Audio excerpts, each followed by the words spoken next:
this the way you want it to be? Well, no. Oh, okay. I hadn't actually shown it to you. Oh. It's like... Yeah, is this like newish? Yeah, I've had it for a few months, but it's... What's it from? Days of Future Past. Okay. But it technically... I like the chest hair. Yeah, the sculpted chest hair. Yeah. I made him extra slutty. I like opened his shirt. Of course, obviously. He has like a leather jacket and he has like a whole other shirt and everything Oh, like this that. is the 70s. Yeah. Okay. It's been a minute since I watched I think this. he does hold the dubious honor of being my least favorite. This is when I was like, okay, Hot Toys. I was like, you're phoning it in. This is pretty cool. It's a really solid likeness of Ian Bohen as... I think it looks like I'm you. the spark will lit your fire. He needs a deep V if we're gonna do that. No, I just like I don't know. I thought it was cool. Like I said, I love the shirt as peacock feathers. Yeah. I like the bone claws. Yeah. I'm not gonna lie. Like half of it was just this. The face, set, yeah. And like the AstroTurf. So this is my only Wolverine or Deadpool. Although there's a good chance I'm gonna end up with another Wolverine because they have already shown and released prototypes. I'll get Will a picture. Yeah. It's not really spoilers. People think it's spoilers, but of shirtless Wolverine from this movie. This is a spoiler show. This is a spoiler show. This is the beginning of it, and we haven't done like a good old fashioned movie in a minute. Episode in a minute. It's been rough. I have not been. It's been bleak. I have not been into it. No. The state of everything has been bleak, and if you want a little bit of a note, I feel good. We had a good time. Yeah, I feel good. Okay, I see your Ian Bohen, but I think it looks more like Hugh Jackman than it looks like Ian Bohen. There's also a little tufty of hair that's falling down. I think it's the straight on. Sure. There you go. Okay, that's worse. And I've had him up on a higher shelf. Oh, okay. So every time I look at it, it's still cool. Yeah. I don't regret any of... The shirt is great. Again, that's the clothes. Yeah. The jeans and the shirt. And you're right, the bone claws are very cool. I don't regret any of my dolls. That's not how I play. However, this would be, if I was ranking them, this would be pretty... Towards the bottom.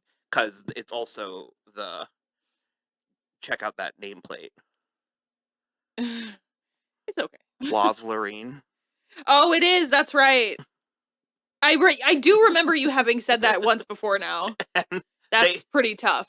How many people did it have to get through? Yeah. And they sent me like a little sticker and there was like a note where it was like, don't worry, these things happen.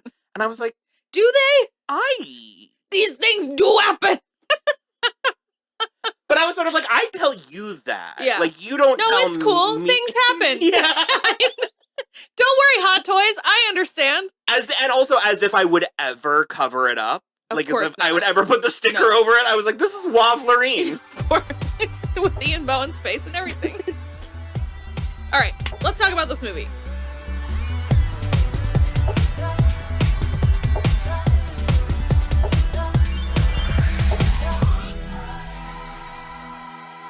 Hello, everybody. I'm Will. And I'm Kristen. This is So I'm Watching This Show, your new favorite pop culture pod YouTube channel where we talk about movies, TV, music, and more. And as always, this is a spoiler show, so you have been warned. On today's episode, we're going to have a conversation about Deadpool and Wolverine. Yeah. Spoiler conversation. Full spoilers. Where we talk subjectively about our personal thoughts and opinions. Let's fucking go! Let's fucking go.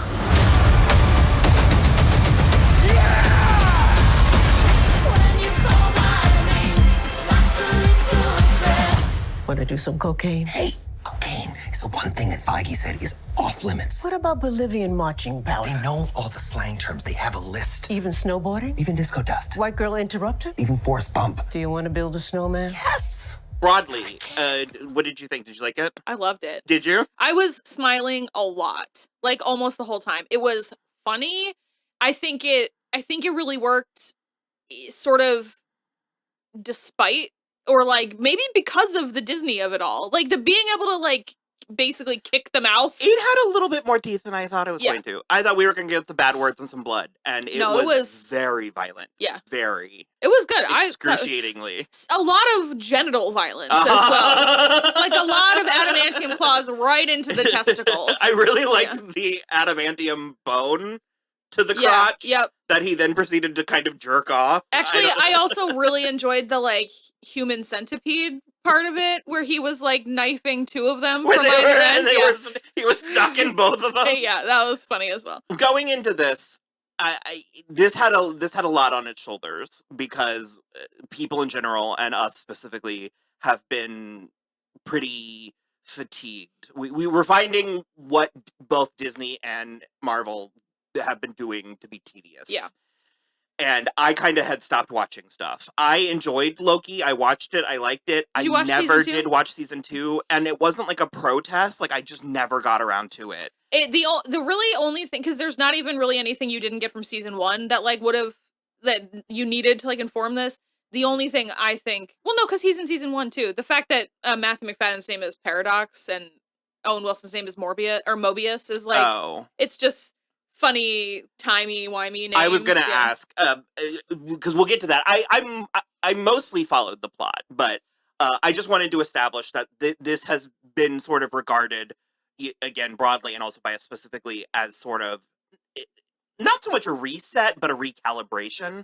Yeah. Because it's not undoing anything, but I feel like it's sort of pulling everything into focus. And not for nothing, and in both, Disney, Marvel, the powers that be, corporates, defense, times have been trying and hard. We went through a pandemic, we went through strikes, like there's recalibrating happening everywhere around the world, and that has become evident in a lot of our media. And I think that we've really, stared entropy in the face. Yeah. And I'm at a place now where I'm disillusioned and I want something to believe in. But also at this point, I don't care. I don't care about the broad scope. I don't care about the synergy. I mean, I want that stuff, but I'm like, give me a movie that's worth watching. End. Fin. You know what I mean? And if it connects to other things, fantastic. I love that. And again, I want that, but you have to reprove to me that you can just make a good movie first. I agree. I will say, when I was reading the trivia, this is still a $200 million movie, but apparently Disney wanted to give them more money, and they specifically turned it down because they were like, the first one, we really had to get creative, and we didn't want to, like, not be creative. That's kind of my immediate... The further that I get... We just saw it a couple hours ago, but the further that we get away from it, the more I'm sort of appreciating it, is the good word. I enjoyed it, and for my viewing, it was kind of a ascent. Like, with each minute, I was kind of like, okay, I'm liking this more and more and more. And I like the way that they balanced the cameos and the fan service and stuff. Yeah. And there were some things that I expected. There were some things I didn't expect. There were some things that I could have never, guessed. I did not get spoiled for any of the cameos. I had, so again, spoilers, from here on out, I had Henry Cavill's. I saw a screenshot That's of not it. so bad. I would have been fine if that got spoiled for me. And then I read about Blake Lively. Although you don't see her. You don't see her face. Yeah. I thought we were going to see her. Although, on that note, Kid Pool was their daughter Inez. Is it? And Baby Pool, we've got the fourth kid name. It's Olin Reynolds. So we know all 4 of their kids' names because they didn't like. Because I only watched the first trailer, so I didn't even know about Lady Pool. Yeah. So it was like kind of a double whammy for me. Yeah. And also I have my pony. That's my nod. That's the other doll.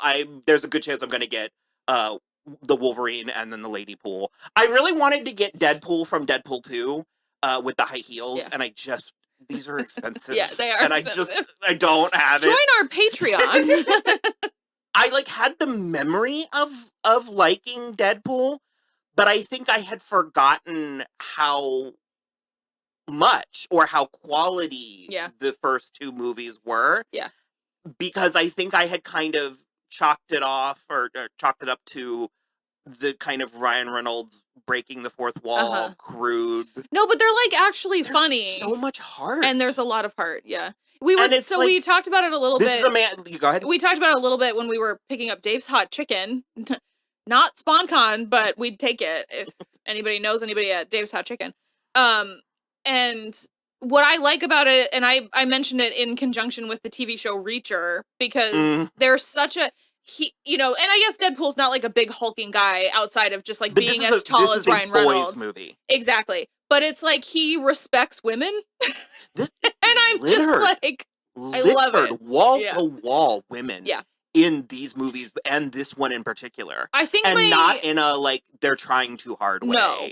I think my biggest complaint is just that like Dopinder and Negasonic Teenage Warhead and what's her name, Yukio? Oh, yeah. That they weren't a bigger part of it because they like helped him like finish in the last two. For me, the fact that we saw them.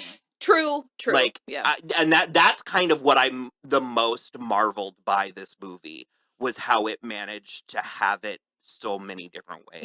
Yeah. That this actually was a third movie in its own franchise, that it was this, what we're calling recalibration into the new Marvel. Yeah. That it was a salute and a send-off to the Fox movies. Yeah. And I actually... The X-Men specifically, but yeah.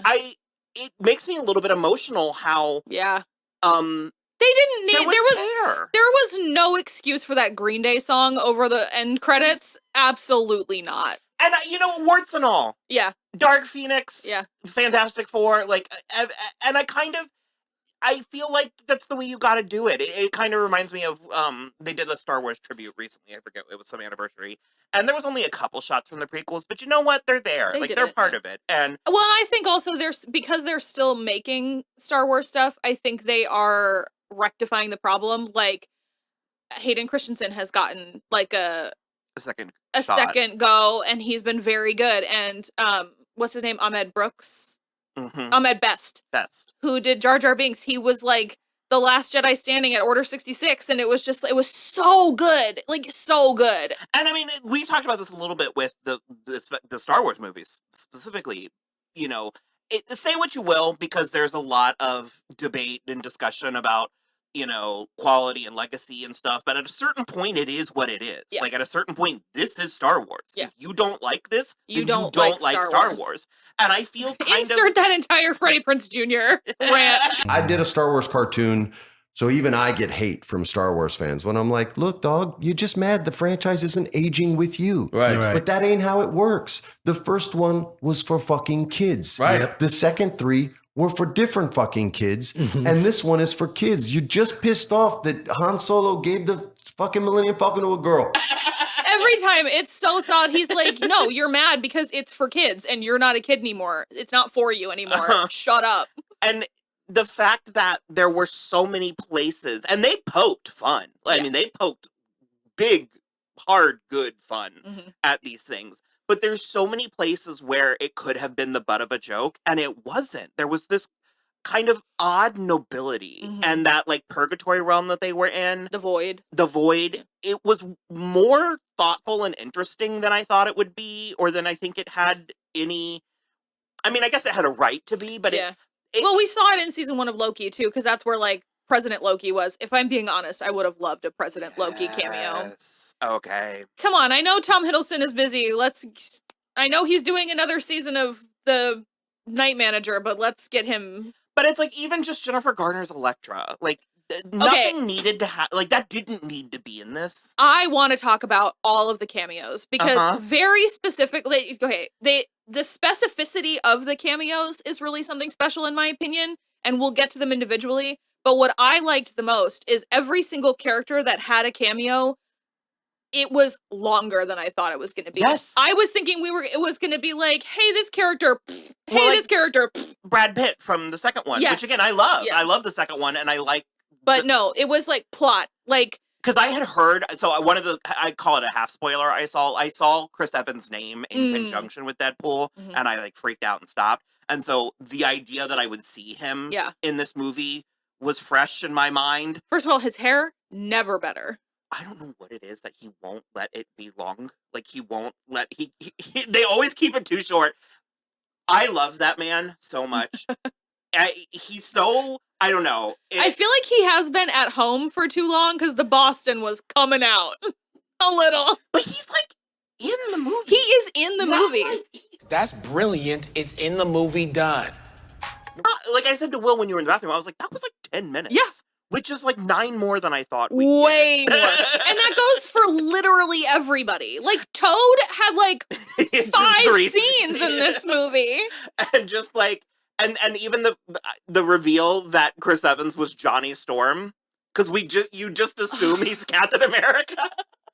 I mean, look, I don't like the Fantastic No. Four movies very much, but like they are one of the first But they're things I ever real. saw Chris Evans in. And it happened, and it's like, And I love that he is like good about it. Like he's like, no, for sure I'll come back and be Johnny Storm. well, because we're talking, we talk about, like, yes, we're talking about this movie specifically, but our passion, our channel, like what we talk about movies, we talk about Hollywood, and it's like, it is a business, but it's also an art. Yeah. And it's also like people's jobs. And it's like, even quote unquote bad movies, like people spent time on this. Like, you know, and I think it's really easy to get on the internet and be like, this was bad for these reasons. And you know what? It'd be like that sometimes. We do it. You know what I mean? But it, like, the fact that this production, and I place a lot of this on Ryan Reynolds, it felt like it was a love letter to the superhero movie genre from within, like from inside the house. I'll say something else too. There's multiple quotes in the trivia from Hugh Jackman as well, because when he did Logan, he was like, that's it. Like, I'm hard done with Wolverine.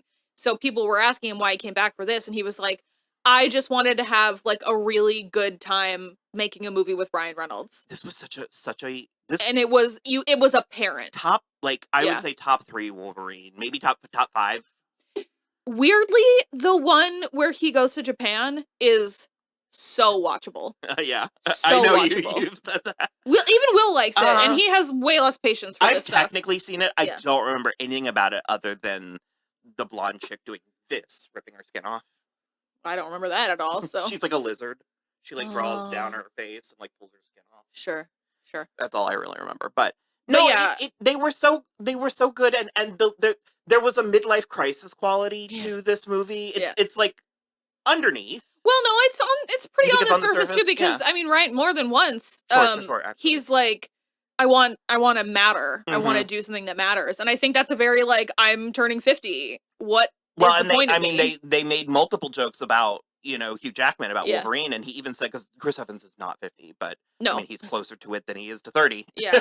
Let's see. Chris Evans is 43. So there was just something really, I don't know, very thoughtful, and like it was funny, and it was roasty, but it wasn't cruel. Yeah. It wasn't like punching down at Disney. It was like punching across at Disney, and it still was like very. I loved the call through for the whole thing, that like they're cool with the pegging and the violence and all of this, but like you can't do the cocaine. I do like that, just the arbitrary, and then there was just a ton of cocaine jokes, but it was super funny. And like this is a pretty remarkable ensemble, because like even Leslie Uggams had like 3 or 4 scenes. Yeah, you know what I mean, and.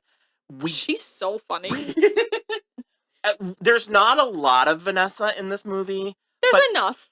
There's certainly enough what is needed, and especially given that they have broken up between the last movie and this one. Yeah, and that's off camera. Yeah, like that. Okay. Well, because she dies early in the second one, but then at the end he takes Cable's like time thing, and he like saves her from the gunshot or whatever. But apparently she remembers, or maybe he told her. I'm not really sure, but so in the interim, they have broken up. Yeah. There's something about for me, they're up there with Tony and Pepper. Yeah. I love that they are. The other thing I like so much about it too is every time her name comes up in the credits, the little like Deadpool, whatever, if it's the little cartoon or if it's actually him, he like does something like love related to, like, he drew a little heart in it this time.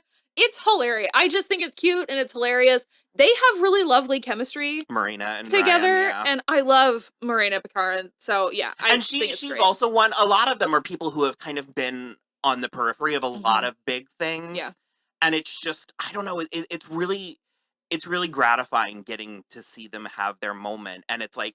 And I also love, you know, because she's a pretty standard, you know, the girlfriend, the wife by the phone character.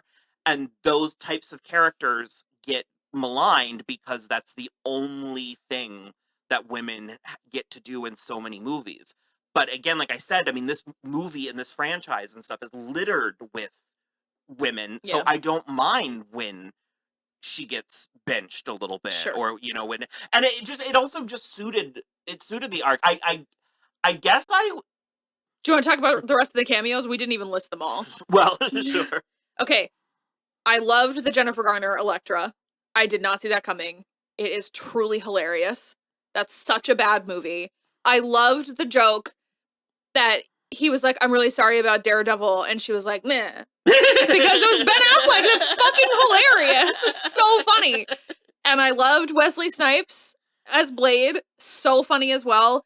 The Channing Tatum makes my heart happy because I didn't realize until recently that he has been wanting to make a Gambit movie for years. And I love that they really went at it with the accent. Really went at it. But also his powers were cool, the like staff and the cards and everything, and like I think it would have been funny if it was Taylor Kitsch, but the fact that like they gave that to Channing Tatum is also really sweet. The Henry Cavill was funny. Also, all of the X-Men that came back, which was not too many of them, but like enough of them, like Aaron Stanford as Pyro. That's the same kid. Amazing. Well, because a lot of them kind of got a encore in Days of Future Past. Sure, yes, yeah. Some and so, because you were right, you had said when we were leaving the theater that you would have liked to have seen Famke or Anna. Yeah. I don't know. Or even James Marsden would have been great. But I think, like I said, I think a lot of them got kind of their, encore with that. And and there was a little guy quality to this movie, because apparently you said Kelly Hu. That was Kelly Hu. It was apparently actually Kelly Hu, but they didn't show her face. Which why would you not? The Lady Deathstrike. I didn't see this woman. Yeah, she had black hair. Lady Deathstrike was there. I saw her because there was also the other one. You asked me if it was Psylocke, and I was like, I assumed because she had the purple, but I don't know. No, it was oh shit. I had it. I looked at it and I saw it, and now I don't remember. It was somewhere. She is something, but it's not. It was not Psylocke. It was a different one, but now I can't remember her name, and she's not in the credits. I'm feeling some kind of way about Rob Delaney. Yeah. That's enough. I get it. I love Rob Delaney, and I love that. What's her name from Loki? He's tall too. Oh yeah, Wumi Masaku. Because I remember her. She was one of the ones that really B-15. Yeah, that really stands out. She got a promotion. Did she? Yeah. Because she had a moment with Peter. Yeah. But yeah, there was that. Emma Corrin was really good. So good. And here's the thing. Well, it's been like a big critique. I haven't seen them in anything. I'm aware Diana in the Crown. But I didn't watch. A big critique of the MCU in general, kind of the whole time, has been that the villains are sort of nothing. Yeah. I think Emma Corrin. Emma was making choices, acting choices. Yes. Okay. I did also see a quote from them, and it said they chose to do like a in between one thing, which I forget what it was, and Willy Wonka, like Gene Wilder's Willy Wonka. And I was like 100%. I found Cassandra captivating. Yeah, and I really liked the way that she was like fingering their brains and all that. Like it was so gross, but also I don't know. Yeah, but I haven't seen it before. No, it honestly it reminded me of remember how we would complain about 2016 Suicide Squad because there's like 2 or 3 things in that movie that are really interesting, and then they like the Enchantress transformation, and also Cassandra Nova was doing some like Scarlet Witch shit that we don't get nearly enough. Yeah. And I was really, I don't know, I found her captivating as Cassandra as a villain. I agree. I swear it was in the trivia, and now like the word Cassandra is not coming up when I search. That's very annoying. Domino. That's what I was gonna say. I liked Domino so much, and I was sad. Yeah. That we didn't get Domino. Oh yeah. Zazie Beetz was so fantastic in the second one. I really loved Domino, and I kind of because he mentioned Cable.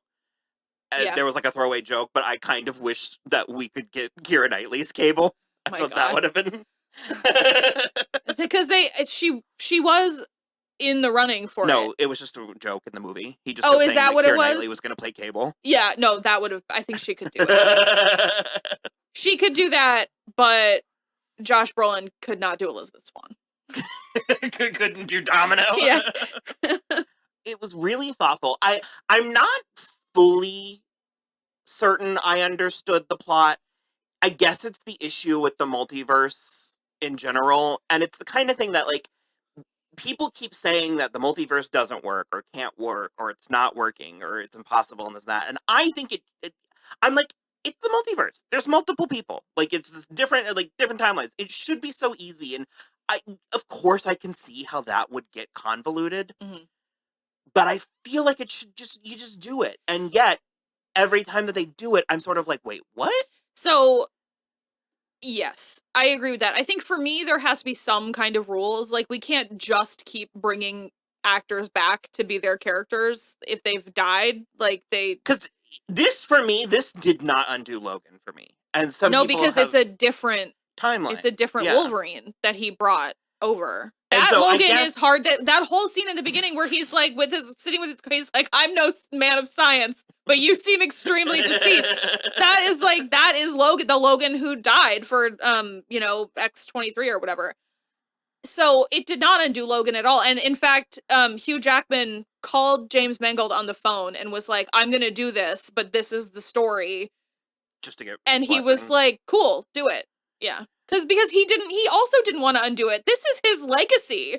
Like, it I just doesn't saw, matter like- what else Hugh Jackman does. When he dies, it's going to say Wolverine star. I saw, like, on Threads or something, and it was like, so this death just means nothing. And I was like, No, did you watch the movie? He's 'Cause still dead. Yeah. That one's dead. But the actual plot, I guess, Deadpool is from a different timeline. Yeah, 10005. Okay, and Yeah. that's not a timeline that we're dealing with the MCU. No, that is timeline 666 or 616 is Okay. they keep saying it and I keep forgetting what it's called. It's like the timeline. Like And- the Avengers exist in timeline Yeah, 616. And then Matthew McFadyen, Mhm. Mr. Paradox, he worked for the TVA. Yes. And he went rogue? Kind of, yes. To do what? To just eliminate timelines. Because he was like, the TVA is being too gentle about it with like the pruning and stuff and like the taking the variants like they did with Loki in season 1. And so he was going to pull He's gonna Deadpool just into destroy the Marvel timeline? No, he just was like, he said he like wanted him to help him like just eliminate the timelines because he's a mercenary, so he assumed he'd do it. And so he would get to survive because he helped him, Yeah. but he was going to lose his friends and family. Everybody, yeah. And so he didn't want to do that. And so he recruits Wolverine, I forget. Because the Logan who died in Logan was like the linchpin of his universe. The fact that Logan died is the reason that his universe was spinning out. Okay. So he was like, here's another Logan. And Paradox was like, that's not how it works, dude. Okay. So then they were like going around trying to fix other stuff, basically. Okay. Especially after, because then he's the one that sent them to the void with the like poker thingy. Right. Which is how they got down there. Right.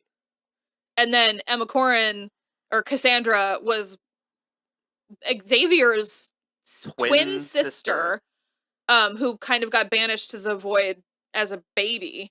And we've never seen Cassandra Nova before. No, and it presumably what they said in the movie is that like if Charles had known she existed, he would have found her and helped her, which is what kind of brings her to their side. But then she wants to take all the power from the Time Eater machine, and then she's gonna kill every timeline so that everything is the void For funsies. and she can rule over everything, which I think is like a decent motivation, because that's the thing that I was saying earlier, is that so many of the Marvel things have been like, well, this villain's reason for being is stupid, like it doesn't make any sense, you pull one thread and it doesn't make any sense. But I'm just like, a megalomaniac Omega level mutant that just like wants to rule over everything. Well, and Emma's performance filled Sold in. it. Yeah. I wasn't poking questions in it because I could see that person. I And I agree. was like, oh, okay. Well, that makes sense. It was,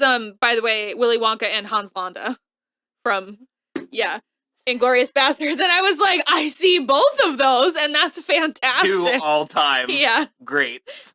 I thought that the choreography of the plotting, the choreography of everything, both the fights, but also like Their fight inside the Honda, whatever, the minivan. the Odyssey. So the Honda Odyssey, so good and funny. It was reminding me of Kill Bill Volume 2. Sure. In the trailer. Yeah. Really good. You're right. Like claustrophobic, but like, very good. But even just the stuff with like Juggernaut's helmet Mhm. when Laura like decapitates him, but Yeah. the camera cuts away, Yeah. and then they get the helmet on Cassandra, but we don't realize until like the way the reveals like, unfolded. It was shot really well. It was Sean Levy who, Which is the creative part where you're Yeah. like, I could see that if they were trying to churn this out quickly, that they would have just thrown money at it and been like, I don't know, CG it. Yeah. Well, what I first like specifically knew Sean Levy from was Stranger Things. He produces Stranger Things. So he's like, he and the Duffers are like doing that show. And then he's done other stuff, obviously, but like, I'm impressed with him as like a creative force as well as just money. The scene at the end after the credits of Johnny Storm actually saying all the stuff. Very big, I'm erect, why aren't you erect? I was like... No, really, really good. Really good and funny. And like, even so my husband is on a very... It was very Knives Out, which I have. So the thing for me is my husband has been very, like, I need this stuff to mean something. And so, like, the credits were going and he was like, there's so much writing on this post-credit scene. And then that happened and I was like, I'm sorry, babe. And he goes, no, it's cool. That was really funny. And I was like, all right, that's fine then. Well, because you didn't need it. It was an Easter egg credit scene. It wasn't setting something up. And I'm not going to lie. I was desiring setting something up. But I don't know that they've earned it yet. I don't know that they've proven. Yeah. They've proven they can do this. Yeah. And then the next step is, can you do this and that? Yeah.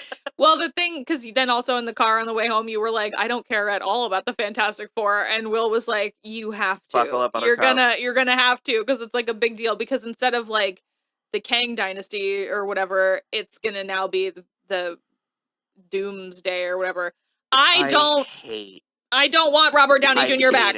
I don't want it so much, and I'm trying to not be a charlatan. Like, I'm trying to be optimistic or positive and see the creativity. It's Robert Downey Jr. He's gonna be amazing at it. I just don't want it.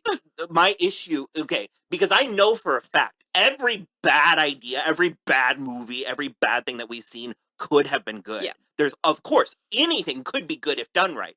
I know that the Robert Downey Jr. could work, and I hope it does, and I hope I'm eating my words. Mm-hmm. I've done that, in the past. But my issue is it smacks of desperation. Yeah. It smacks of how do we right this ship? Bring back what worked the first time. Which, no. I mean, if anything, I would say bring him back as a different Tony Stark. But which I feel like they're going to have. But that's even cheaper. I don't know. I'm not... Let me... look, like I said, if they pull it off, I hope they do. I hope that it's great. I hope I love it. I hope I care. Because famously, when this all started, I remember thinking Thor and Captain America, that's going to be so lame. And then now I live in a shrine. So it's like, I hope that I'm wrong. But I truly... Some of this, actually, a lot of this I don't think is their fault. Because we already mentioned, the pandemic and the strike. And apparently, Ryan Reynolds was forbidden from improving because of the writer's strike. So he couldn't improv anything. It was good. It was good. It was funny, too. His quippy stuff, it most of it landed, and I don't know, I was impressed. Yeah. But wanting to go back to, there's been a lot of outside forces, but there's also the Infinity Saga in the room. There's Endgame, where it's like, Endgame, in our opinion, was as close as we've gotten to a masterpiece in dealing with this stuff when it comes to superhero movies. It also just put such a lovely button on so many things. Well, that, and like, it set a precedent.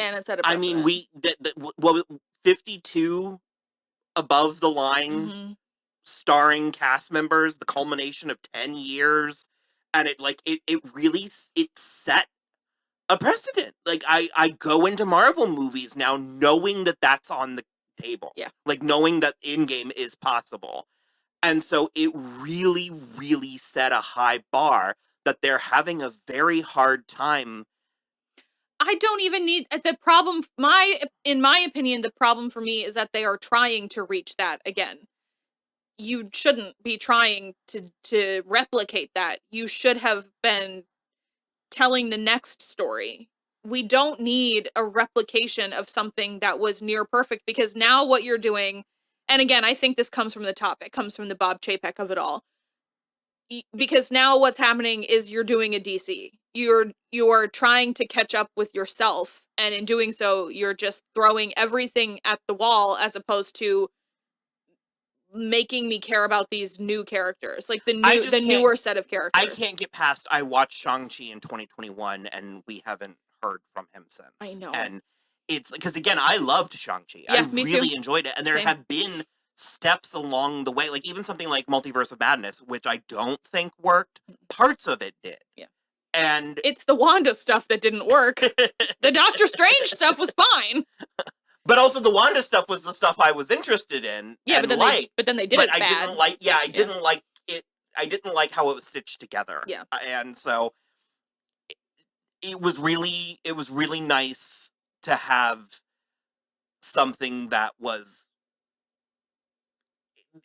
This movie I feel like had it every way. Yeah, like it got to be its own little thing, but it also got to be a big grandiose send off. But it also got to be a jumping stone in between two different places. Yeah. And the way that, and I'm gonna lay so much of this at Ryan Reynolds at his feet for captaining this ship. Like he knew, and again, the end credits, like the montage of bloopers from years gone by. The fact that when he was in Blade Trinity, which also is terrible, and was like, I'd love to, because he's got the two katanas in that. Him and Jessica Biel, I think, both have katanas. And he's like, I'd love to put that outfit on and be that character one day. And he fucking made it happen. And it's fantastic. And they had the clips of him talking about it from X-Men Origins Wolverine. Yeah. And it was just so bittersweet, because at that moment, you could tell that he was a little bit like, I don't know that this is how I wanted to do it, but this is me getting to do it. Yeah. And just not knowing that there was so much more to come. Yeah. But again, I love that it's like specifically, I love these redemptions too that we're doing. And again, to go to Star Wars as well, we're doing these redemptions like this Jennifer Garner Elektra that did not need, who needed that? And the Chris Evans, Johnny Storm, but it also, like, it's so nice. And it also wasn't overdone, no. though, Elektra. Like, she had a couple lines, she had a couple fun action scenes, but it wasn't, they weren't shining a giant spotlight on it. It just felt like it was part of it. Like, it all felt like it was part of this bigger thing. And even, like, you know, both Wade and Logan's, like, midlife crises and, you know, Hugh Jackman being well into his 50s and they kind of did, like, a Guardians of the Galaxy, like, moment. Like, that was actually emotional. Really good. With the choir singing, like, a prayer. Yes. Also, I would like to pour one out for Toad, because he did die, but he did not get struck by lightning. I was wondering. Thank I was waiting. God. Ray Park. What were all the Deadpools? They were just variants that were coming to stop him? Yes. They were just like, because they kept on making comments about how there are multiple, like, so many Deadpools in the void. So they nice Deadpool. Sorry. But I love when he was just sort of like, he said something about, like, you died accidentally. Yeah. And Wolverine was like, it was very much murder. Yeah. You killed him. No, I loved it. Also, there was a Deadpool with a Welsh dragon, and that was, if anybody watches Welcome to Wrexham, that was Paul Mullen, who's like their big scorer. Well, Rob was in there as well. He was a TVA agent. Oh, okay. Yeah. I think it was the one that he called out his eyes. He's like, I can't see your eyes, but I feel it from you. So I think he was at the bebeginning. But yeah, I loved all of that. All the and Dogpool. horrible. Horrible. Truly a This heinous, is truly horrible to look at. heinous creature. But so funny when he just keeps like letting it, like he's talking and he just like But he licking was like his mouth. licking Yeah. its tongue, and what did he, Mary Poppins or Yeah. and like Rachel was sort of like, oh, and there was like a lot of it, Yeah. but it also didn't overstay its welcome. Yeah. I don't know. I'm. We also did get Jon Favreau back as Happy, Mhm. which was pretty great. Yeah, I don't know. I just mostly The loved more, it. yeah, the more I Yeah. talk about it, the more I think about it. I'm kind of blown away, like I said, by what Ryan and company Yeah. were able to pull off. Yeah, Nathan Fillion was the head, the rotten head, and Matthew McConaughey was Cowboy Pool. There was like a cowboy and he kept talking, and then like I said, and then the Reynolds family. We didn't get Taylor Swift. There was a We did rumor we were not, going to get Taylor yeah. Swift. I wonder if we were ever going to and they cut it, or I'm curious. I wanted her to be Dazzler because that had been a Yeah. rumor for a minute. Well, everybody just was like, "Oh, Ryan Reynolds and Hugh Jackman are at this Kansas City Chiefs game," and I was like, "Well, Blake Lively is her best friend, so I like, obviously." I loved what Blake wore to the premiere. That like red satin Yeah. bodysuit with Yeah, it was great. considering because there was a young what did we say, like 12, looked like 12 years old, 11 boy or 12-year-old boy right next to us. was, and The it time of his life. like awoken something Yeah. in him, and all of us, but like me and Will were like, Godspeed, brother. We literally like- were leaving, and he looked up at his dad and went, "Why is that the best movie I've ever seen?" And yes, it's very, very, very, very, very violent. Yeah. And it's vulgar. But honestly, he earned it. Like, Yeah. I kind of think it's whatever. Like, this is for teenage boys. Like, Agreed. and there's bad words, and again, there's violence, but the heart is there, and the morals. I don't know. When he was doing CPR on the nice Canada pool or whatever, With no head. with no head, his blood was just gushing up through the fucking bullet hole. It's horrible, but it's so funny. And I did the last thing, because we can wrap up, but I did love that, like, when he was taking him across as, like, a human shield to try to get over to the hot dog stand that sells trauma kits. And then Wolverine just stood up and was holding Mary Poppins and just, like, walked across, because he was holding the dog. Nobody did anything to him, and he just walked across the screen. So funny. That shot of Deadpool climaxing, I guess, at the sight of Wolverine's bare abdomen. Look, that man is old now. Gnarly. His In like all the his body. Look, I'm not even really here for the arms, because the bicep veins really put me off, but like But at a certain point, but his I volunteer. Like, he's just got like I'll be the. like- let me give it a got it. I'll judge. I'll be the judge. He's just got like body hair in such a hot way. I love his body hair, because it's like he's got a furry little belly and his chest hair. Oh my god, so into it, so into it. Okay, well, we will wrap up there. Yeah. Yeah. With me swooning over Hugh Jackman's body hair, sure. I need a minute. You can leave. Okay, bye. So, yeah. Well, I guess it's been a minute. Like and subscribe. Yep. Patreon. I really want to work on that part. Yeah, we've got a Cash App and a Venmo too. If anybody's If you just want to feeling generous, chip in and help us do what we do. get another doll. Uh, Get another Hugh Jackman doll. We've got stuff on the horizon. We got Teen Wolf season 4 coming out sooner rather Soon. than later. I think the 2 weeks or so. the season 4 reactions are starting to Roll out. roll out on the Patreon, and House of the Dragon, and we're going to be doing the new Dune TV show that's a little bit later in the fall. And then just let us Rings know. of Power. Oh yeah, we are going to do Rings of Power. Yep. So yeah, like and subscribe, check the spot, let us know what you think, let us know what you want, and Bye.